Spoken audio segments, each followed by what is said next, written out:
We light this chalice, symbol of the Unitarian Universalist faith, to represent the light we wish to see and to be in the world. We light this chalice, one small flame, to shine in the darkness and beckon us towards hope.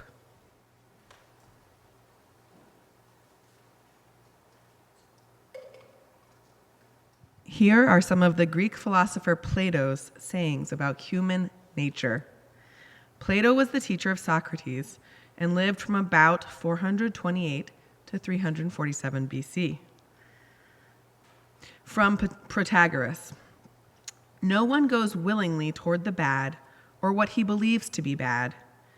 It is not in human nature to choose the bad instead of the good. And when people make a wrong choice of pleasures and pains, that is, of good and bad, it is because of ignorance. From the Republic, the same thing will not be willing to do or undergo opposites in the same respect, in relation to the same thing, at the same time.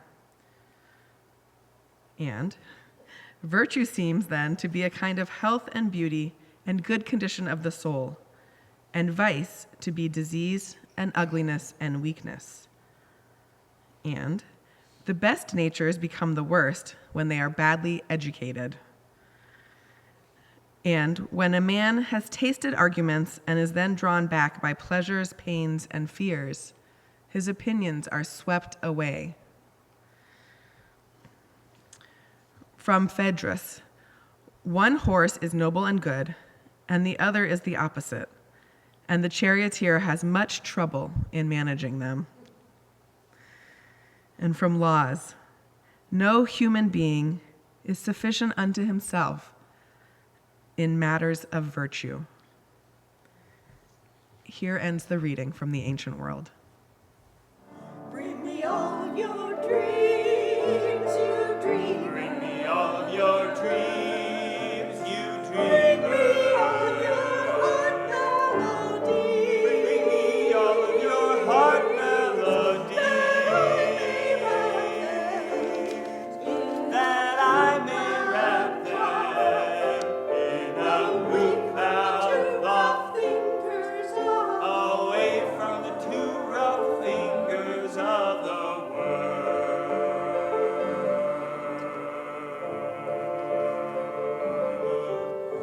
Dream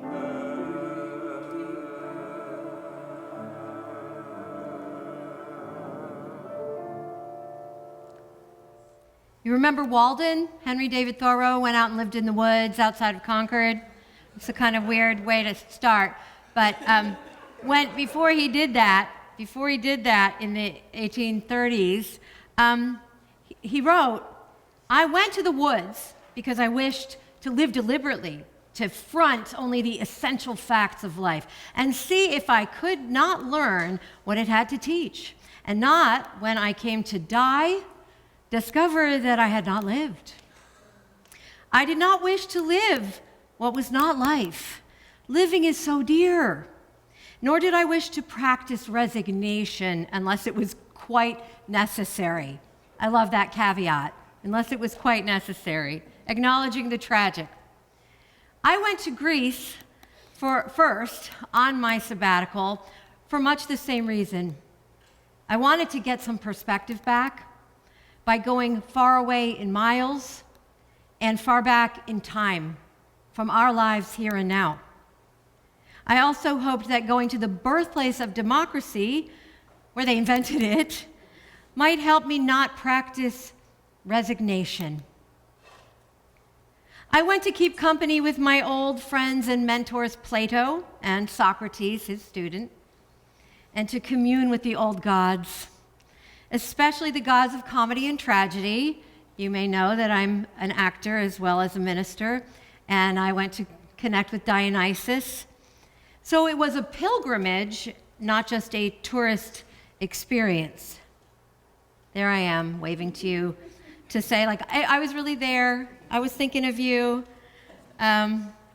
Took you with me wherever I went. It's very trying to live in times that are consistently shocking and appalling in a country that doesn't have a tragic sensibility and does actually a very shoddy job slowing down, stopping, falling into the dirt face down when you need to. You know, we love a story about people who keep going no matter what, right? Just think about the Olympics. Poor Lindsey Vonn, right? There's been so much blame toward her. It's just weird, all the Monday morning quarterbacking people are doing. Well, she shouldn't have done it. She shouldn't have competed. Well, she should have competed. It was really brave. Oh, loser. But we love Olympian Chloe Kim competing with an injury and wiping out in her second and third runs and still getting a silver medal in snowboarding. Speaking of the Olympics, another Greek gift to the world. I went by the Olympic Stadium in Athens several times on trips through the city. So burnout for me does not come so much from loss and death or even a pandemic experience and crisis.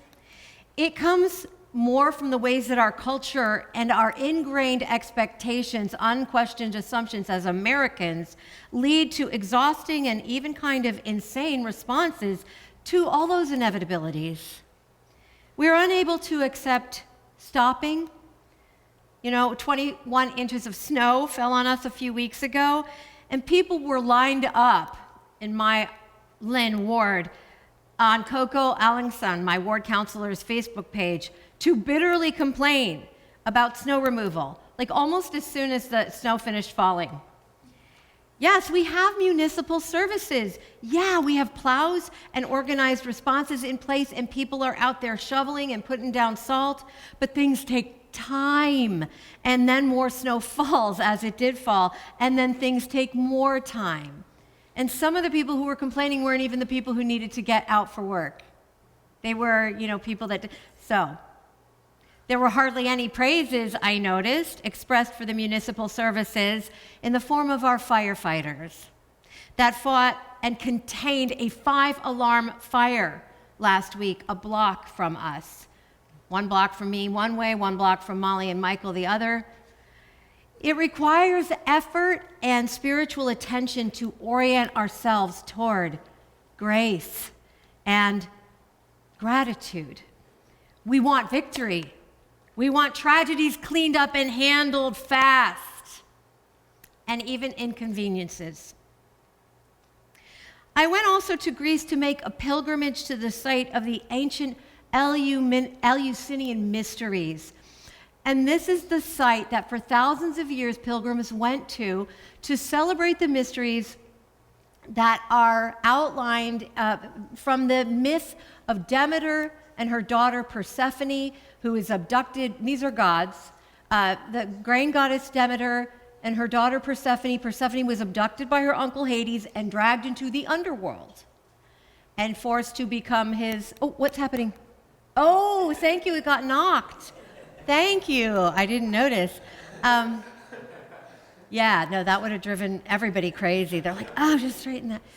So Demeter is very enraged by the disappearance and abduction of her daughter, and she has to go and basically fight the gods and goes among the mortals looking for her daughter and eventually effects her daughter's release. Now, what's interesting is this might remind you somewhat of another story. And oh, by the way, Persephone does come back to the sunlit world. She is resurrected. So this is a more ancient resurrection mystery religion than the one that we are currently most familiar with, which is called Christianity, with the divine son Jesus, who also goes into the underworld and is resurrected. Okay, so it meant a lot to me, there's Demeter again, to finally get from Athens to Elefsina. Elefsina is the Greek name for the little town where this observance happened. Athenians used to take 9 days to process to this suburb, which is 14 miles away, but I got there in a fairly easy cab drive. Here's some of the archaeological site. Thousands of years old, still being excavated. I was almost alone there because it was November. It was so hard to believe. It was interesting that my driver, who was raised in Elefsina, had been told that the whole observance, again, a 9-day of sacred mysteries, culminating with the revelation of the mystery of death and rebirth. He basically had been taught that it was a homosexual orgy, all of these 9 days. And he insisted to me, no, that's what it was. Basically like, I'm a local, you don't know. And I thought, well, I'm a scholar of this. And I did my master's degree under pretty good guidance, but I wasn't going to say that to him. But I noticed the cross, the Orthodox cross on his dashboard, and I thought, okay, well, these mystery religions may still be somewhat in competition, if you know what I mean. So I was like, I ain't going to touch that. But he said, no, there were no women there. There were no women there. And I was like, sir, have you visited the archaeological site? There are women everywhere. This celebrates 2 goddesses, and there were priestesses who came and brought the sacred elements of the mysteries and the rituals from Athens. Like, okay. It was just a fascinating moment of realizing how much we're still arguing over these things. But one of the beautiful things about the Eleusinian Mysteries is that it was inclusive of class and gender and other varieties of difference. It was amazing to be there. I'm so grateful I was able to go there. I went to Greece also because the gods are more diverse. They are more inclusive of characteristics that humans like to repress, including wildness, sexual passion, jealousy, cruelty, manipulation. The ancient Greek pantheon allowed the humans who worshipped them to know those same instincts in themselves as part of divine reality and human reality. Our inheritance from the monotheistic Western tradition, which is Judaism and Christianity, doesn't allow those qualities so much. And much of this material is deemed sinful and becomes a repressed shadow side within us. And that has extremely destructive results. Plato and Socrates did not really believe in sin, so it was nice to spend time with them. They didn't believe in sin such as it is defined and comes down to us from our Christian heritage. They attributed human evil, as you heard from the sayings of Plato that Molly read, they attributed human evil more to ignorance and poor influence, poor education.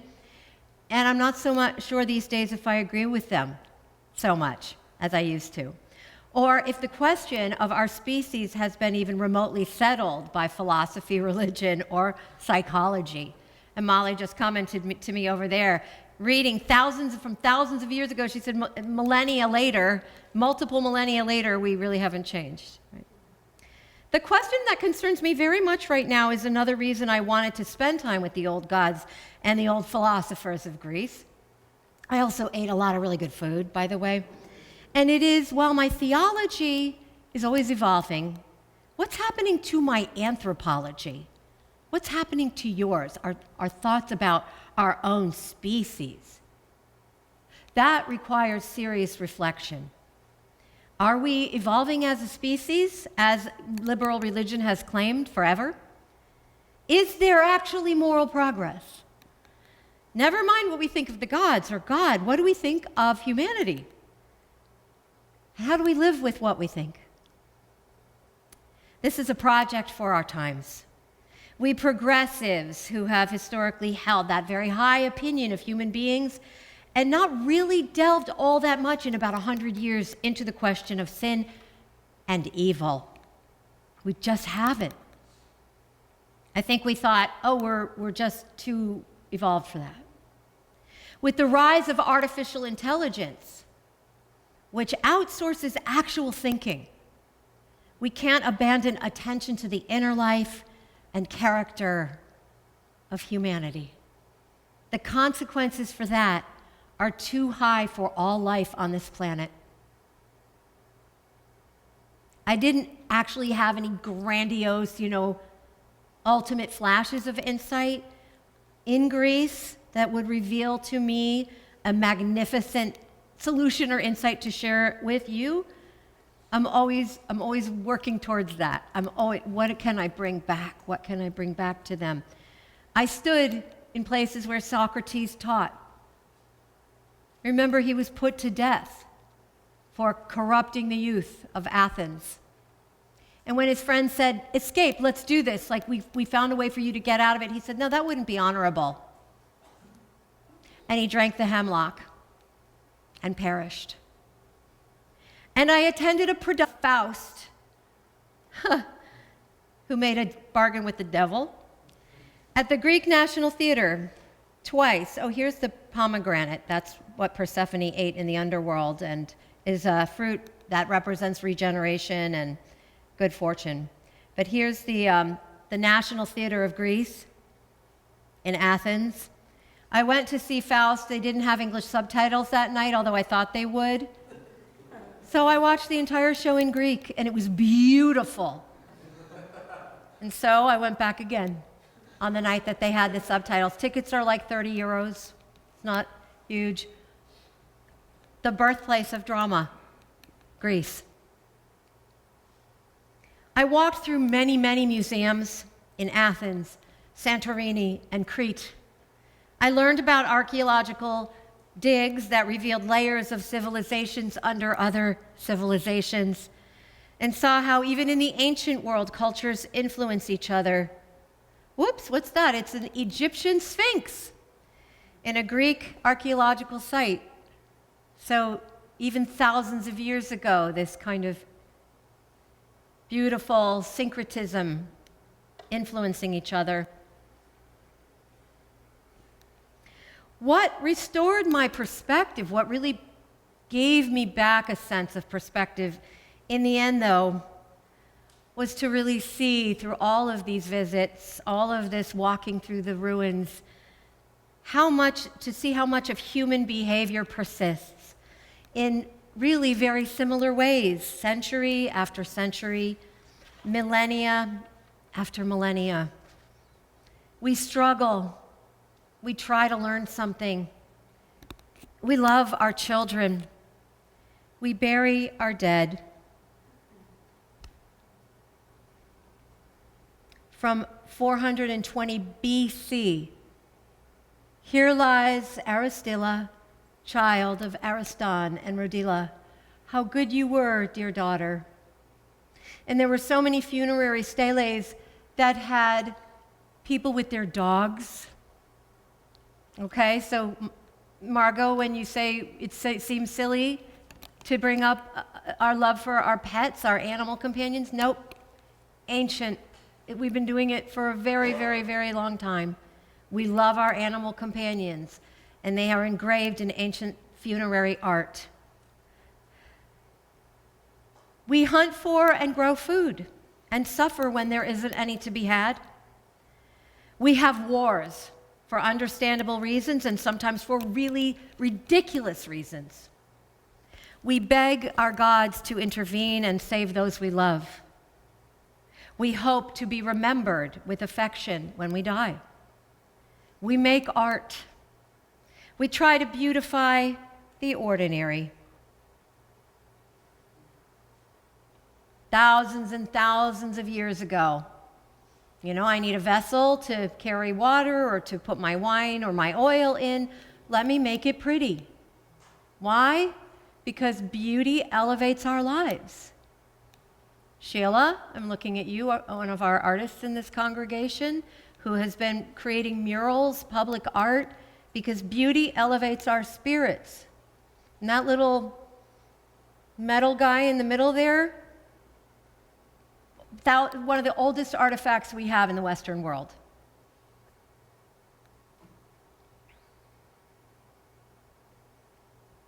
I am exceedingly grateful to have had and to continue to have a respite from the responsibilities and pressures of my role as your parish minister in order to pursue the most sacred inheritance that I believe is ours as human beings, and that is to think about life itself and the meaning of it all.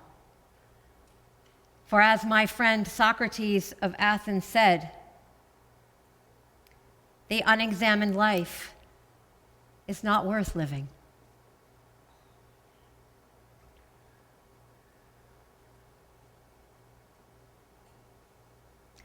So may it be. And amen.